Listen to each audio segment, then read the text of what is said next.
REEF the Lost Cauze, old rapper.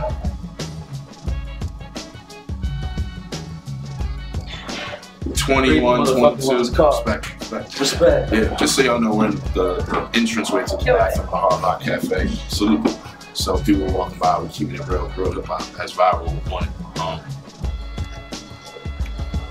It was like 02, 03, and I was tearing shit up in the city. You know, I was getting a lot of press, a lot of love. And you know, young MC, you know what I mean? I'm hungry, I want to battle everybody. I think I'm, you know what I'm saying, the best shit ever. Yo, this is some Joker stunt, right? Where's Ashton Kutcher? I'm getting punked, right? This can't be serious. Is this fun to you? Or does it seem hip-hop's dying right in front of you?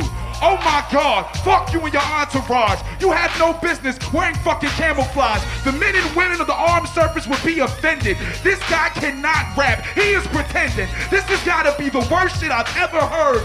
You are not an MC, you're a fucking nerd. At the same time that I'm getting a lot of press and a lot of, you know, little buzz here and there, there's this other kid, VIRO. I keep seeing, you know, I see my name in the paper, you know, his shit would be in there too, you know. And we finally crossed paths. I remember it was advertised in the basement where we all used to, you know, we all cut our teeth. And, you know, I went into it with the, you know, this dude can't be. And he fucking got on. And within like 8 bars, I was like, oh fuck. Motivated to be the sickest with language. Splits and syllables I twist, flipping lyricists the fingers in the middle of my fist.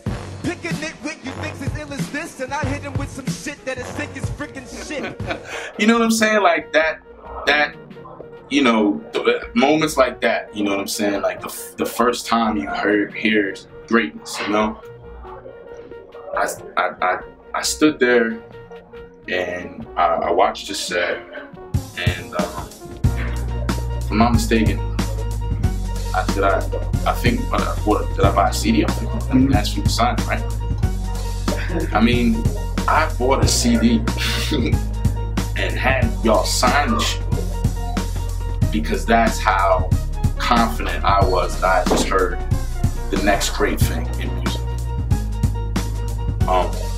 But I was so impressed and I was so motivated, and I felt like I needed to, like, you know, step my shit up. You know what I'm saying? Like, I really didn't feel that way about any other MC, lyrically, you know, and just the charm. You know, he was a smooth dude, man. You know, he was mad cool, mad laid back.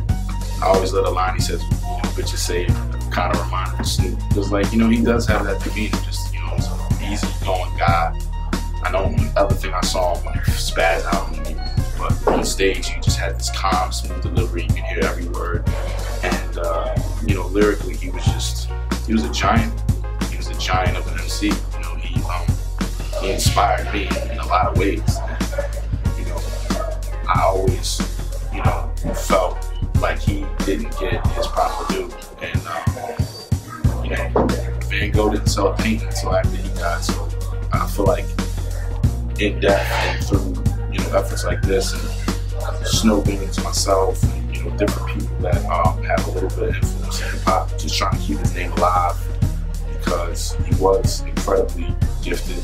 You know, he was a genius. You know, and I would say that, you know, a lot of people get on camera when they're talking about someone that passed, and all of a sudden they're the greatest thing since ever.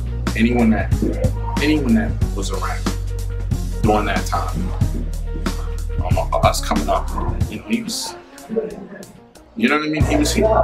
He was here.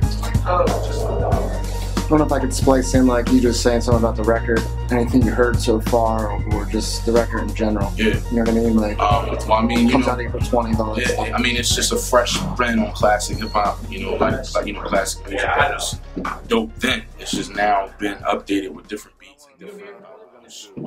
So I think that a lot of people that maybe didn't hear his music before he passed, they'll hear it in a different light and context. But I would encourage them to listen to the originals as well, because they're dope in their own right. But the record is awesome. You know, some of my favorite producers are involved in it, and you know, there's a couple people that slept that should have been involved with it that, you know, I kind of take that personally. Like, they didn't do shit for it, so. You know, but no, he deserves, you know, the highest respect. So I think the people that were involved with it loved him in a sense. They respected him very much. That you can hear it in the beats.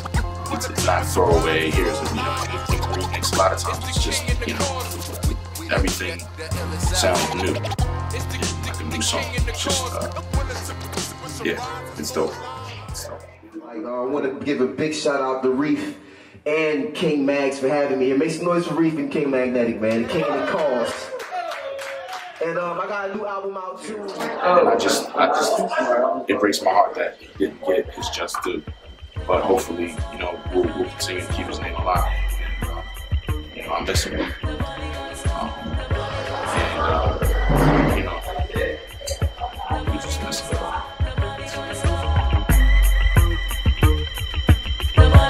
Yo, a dark day afternoon in a black lagoon. Fell asleep off of a sack of boom, woke autographing the moon.